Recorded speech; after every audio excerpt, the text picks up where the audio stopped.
And Vishwak last cinema experience ఎలా ఉంది? So basically cinema release అయింది.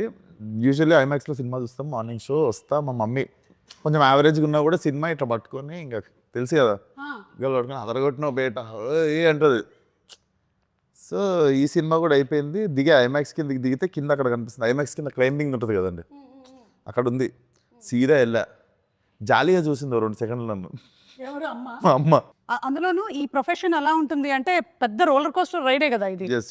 అండ్ అందులో ఈ ఒక్క ప్రొఫెషన్లో నాకు తెలిసి సక్సెస్ ఆర్ ఫెయిలియర్ అనేది ఒక పర్సన్ది అందరికీ తెలిసిపోతూ ఉంటుంది అనమాట మొత్తం. But it's so nice that you're taking it so very positively and happily. Definitely acceptance ఉంటుంది, next what you do next అన్నది క్లారిటీ ఉంటుంది. అంతే Vishwas, I'm with you, same to same. ఇక్కడ మనం ఈ ఇండస్ట్రీలో మనం పొగడతలకి పొంగిపోకూడదు, అలాగే క్రిటిసిజంకి కృంగిపోకూడదు. రెండింటినీ మనం సమానంగా బ్యాలెన్స్ చేసుకోగలగాలి.